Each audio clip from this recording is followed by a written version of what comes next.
morning. My name is Bill. What's that? All right. Good morning. My name is Bill Enzer, and I am chairman of the Maryland Transportation Authority Capital Committee, and will be conducting this morning's meetings. I will hereby call the meeting of the Capital Committee to order at 9 a.m. In accordance with the live streaming law, this meeting is being conducted via video conference and is being live streamed on the MDTA Capital Committee page. As a reminder, all members of the Capital Committee will have their video active during the entirety of the meeting.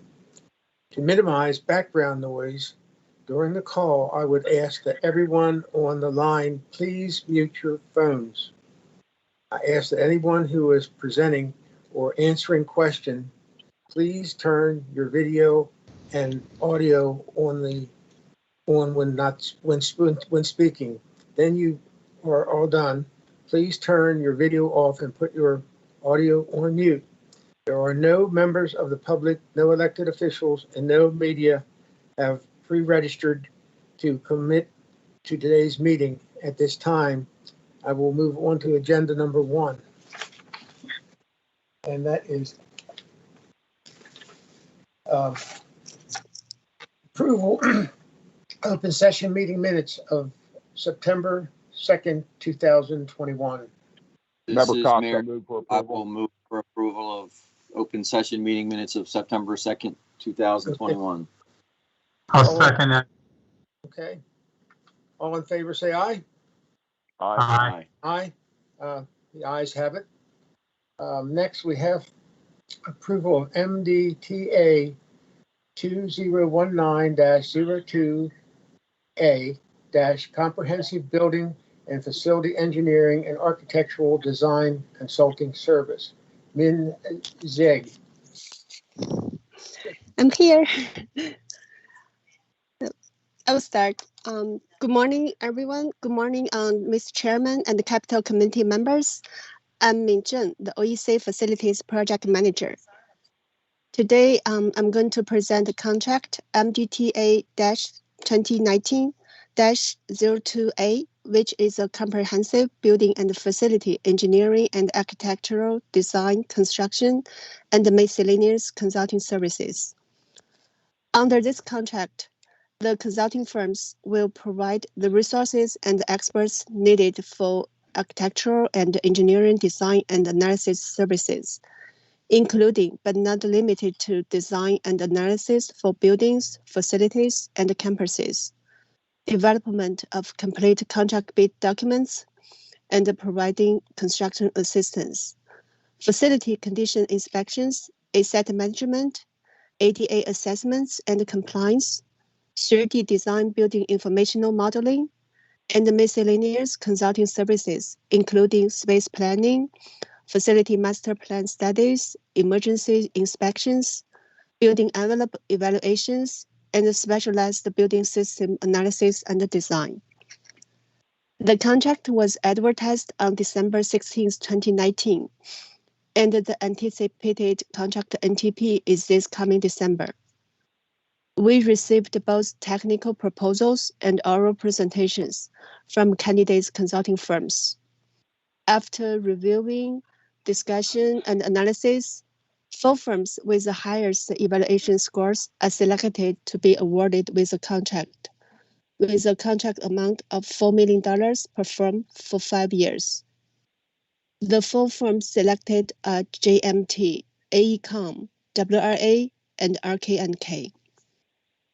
For your reference, our current AE contract will expire middle this December, and those are $3 million contracts for 5 years with 1 year time and budget extension. The overall MBE goal for this contract is 31%, with sub-goals 6% for African American, 2% for Hispanic American, and 9% for women. The VSB goal is 1%. The goals submitted by all 4 firms to MDTA for approval meet the requirements. Within 4 of the firms, 3 of them selected are currently working on our expiring AE contracts. And the remaining one has been working with engineering for other consulting services contracts. There is no bid protest, and the contract is 100% funded by toll revenue. We thus are recommending a contingent approval from the Capital Committee for award of this contract to JMT, AECOM, WRA, and RKNK for presentation to the full board at the next scheduled meeting. Thank you for your time, and I will be glad to answer any questions the committee members may have. I've got a question. Yeah. Why did we advertise this almost 2 years ago? Was it a change of plans or something? I mean, it seems I've never seen a job. Go 2 years for notice to proceed. When did they submit I'm it? sorry. Did they submit the bids back in 2019? No, it was advertised December 16th, 2019, so it's very late on December. And at that time, the RFP due date is early 2020. It's like February thing. And after we got their proposals, the COVID starts. So it has been paused for a while. We're still doing the technical part evaluation, but the oral part was delayed for a couple of months. And the oral presentation really happens October, December last year. So after the oral presentation, we're doing other evaluation and debriefing things. So, okay. But I mean, construction's still going on during COVID, so presumably you need architectural services, engineering services during that. But I mean, I don't know. Just throw our hands up and say it's COVID. Oh my God. The rest of the world goes on. I mean, you know. But right. I guess you didn't really need them. You didn't really need them until this fall, I guess, right? Or this winter. Right. That's the reason why we got our current AE contract extended for another year. Oh, you got extended another year. I didn't understand that. Okay. Yeah. So originally that one ends end of last year, and it was extended for 1 year. So the current one will end this December. So how many proposals did you receive? Just these 4, or were there others? No, we received a total 8 of them. 8, okay. Yeah.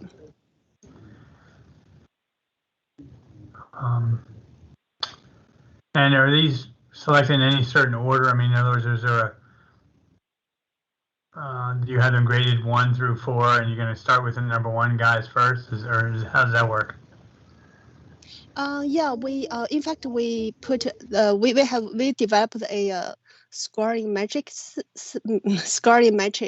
and we based on different evaluation category, like the key members and the past experiences and the firm capacities, something like that. So, well, they generate a overall score, and we rank them from the top 1, 2, 3, 4, and so on. So, and then we have the top 4 firms, and the procurement will send the like negotiating things to them to ask if they're okay with to accept the things, and then they replied back and make agreement, send the proposals.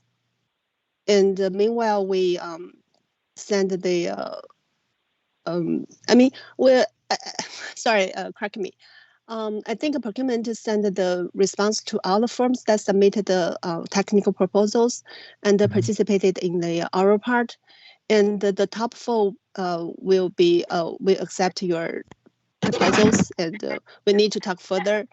And hey Jeff, yeah, and the bottom 4 will say no, and we give them we give them all the chance for debriefing. So then we conduct the debriefing with all the firms that didn't get the contract. individually. So Johnson and Merriman and Thompson are the #1 rated in this proposal, I take it, because you have them at the top. Yes. And so when, Yes. when a job comes up or work you need done, they'll get the call first. And if they're too busy, then you go to the second one, I guess. Is that the way it would work? No. Once we awarded them simultaneously, they will work by their own. So, I mean, for each firm, we will create a bunch of tasks with them. I see. So they will work. Yeah, and So right from the start, sometimes you'll be doing it at a lot of people. Yeah. Yeah. Different firms sometimes has different expertise. So, Right. for example, some firms may work on the MEP a lot more, and others will do the survey a little bit more. So something like that. They're balanced out, Okay. not one after another. Yeah, they work simultaneously. Yeah. So they're all well-respected firms and been around a while. So I mean, I don't think you can lose Yeah. there. Right. Thanks. Sure. Thanks.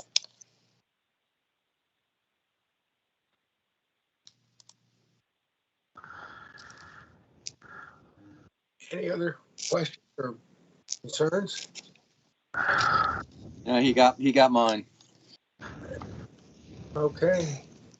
I'll move for the conditional approval of MDTA 2019-02A. I'll second it. Member Cox. Okay. Member Second. Cox. Okay.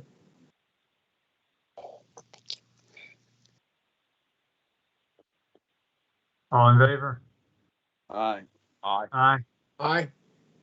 Okay, the ayes have it. Okay. Thank you. Thank you. Okay, moving on. Next is CTP process additions, and that's Jeannie Merritt. Jeannie, Good morning. good morning. Morning. I'm here to provide the MDTA Capital Committee with an overview of the CTP process and an update on the additions to the capital program. And this information will also be presented to the board on October 28th. Each year, the Maryland Department of Transportation issues the CTP report, which is Maryland's 6-year capital project for transportation, or 6-year capital budget for transportation projects. And the MDTA portion of the CTP presents its ongoing and new capital projects for the 6-year period for our facilities. The CTP is updated twice a year and brought to the board members for approval in June as the draft CTP and in November as the final CTP. After approval by the board members in June, the draft CTP is presented as part of the MDOT CTP tour to state and local elected officials and citizens throughout the state of Maryland for review and comment. On April 1st, Maryland counties and Baltimore City provide priority letters to inform MDOT, including the MDTA, which transportation projects are most important to their local communities. And these priority letters are endorsed by county commissioners, council members, and/or the county executive as appropriate. During the CTP tour from September 15th to November 15th, the Secretary of Transportation visits each of the counties and Baltimore City to present the draft CTP.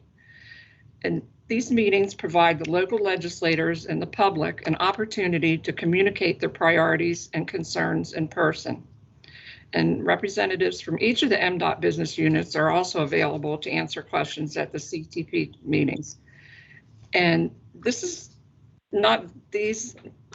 opportunity is not to be downplayed, because it's a wonderful opportunity for people that are concerned about transportation projects to speak directly with the head of the Department of Transportation. Like, for instance, if you lived on the Eastern Shore and you think that you need another Bay Bridge, that's like the perfect place to go there and passionately talk to whoever's available about that. At the time of the, as of today, 8 of the CTP tour meetings have been completed, and meetings will continue through October and be completed in November. Then the CTP will be revised and submitted to the board for approval in November as the final CTP. And this will become part of the governor's budget that is presented to the Maryland General Assembly in January. And this entire process is required by statute and applies to MDTA as well as the other MDOT business units. And just a reminder on where new projects come from. There are 5 sources: the long-range capital needs, inspection findings, regulatory compliance, increased capacity needs, and the local priority letters and legislative requests. And these local priorities are established through the priority letters that I mentioned earlier that are due by April 1st and that we get from the counties in Baltimore City.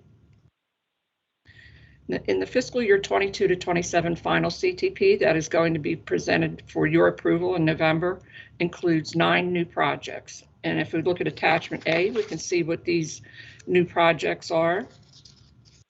The first one is on-call electrical, ITS, and this is to provide on-call availability to repair MDTA's intelligent transportation systems and electrical assets as needed.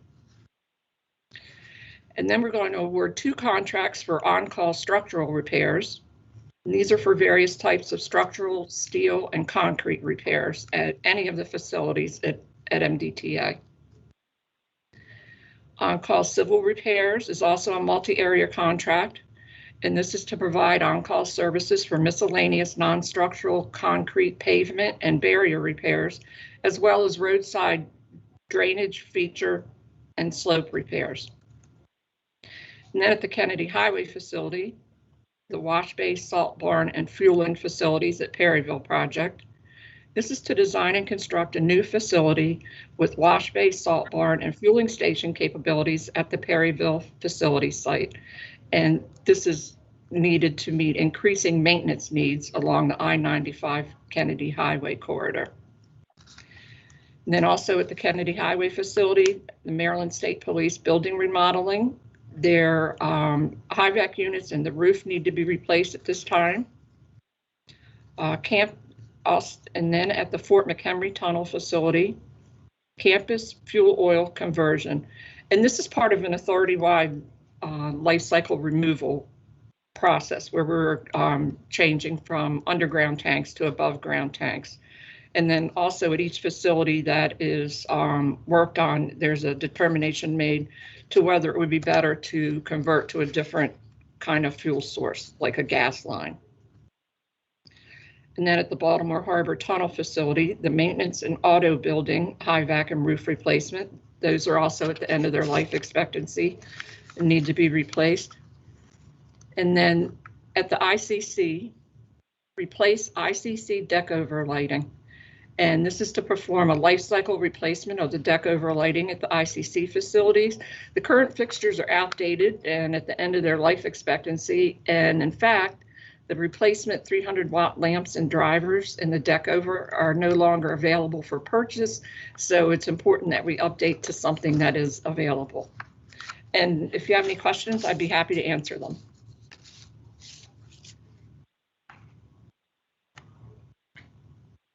I take it there's no dollars associated with these just yet.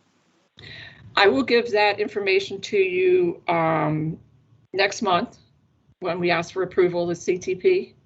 And some of these will be funded for design only at this process, and the reserves will hold the construction money until we have a better idea of what they're going to cost.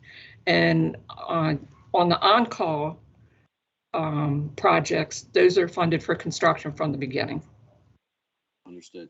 Thank you. Hey, Jeannie, Member Cox, let me ask you a question. Yes. As far as the tour is concerned, obviously it ends in November. And sometimes I think in my past experience, there are some projects that can be added at that time because of concerns of local jurisdictions and concerns maybe we haven't picked up at some point. Has that happened in the past, to your knowledge? Yes. Sometimes I do get notification that even though we've finished our preparations for the final CTP, that something else has to be added on. I'm sorry, I can't think of anything specific right now, but I do know that at this time we've actually added another project that I will be adding to the to the board presentation later this month. So even though the deadlines are met, if something's needed, we still find a way to work it in. Yeah, Right. Jeannie, let me pipe in here just a little bit. So Bill, as you know, the law mandates that we have to visit all 24 jurisdictions, so 23 counties in Baltimore City, between September 15th and November 15th. And the reason we call it a draft CTP is because it is just that. It can change during this time period before we come up with the final CTP. Even after the final CTP, some projects can be added based on emergencies, or I think Jeannie said one of them was inspections and stuff. So as you find things out, they can be added, but it's very, very rare that they're added after the final. That's kind of how the process works. Yeah, I'm just putting the old hat on, Jim. I know. I mean, got a good memory. I have to admit. That's 100 years ago, you know. That was one of those hats that looks like a triangle, right? Erect. They came over on the Mayflower. I was thinking Viking. Viking. I like it. The date Marines were formed.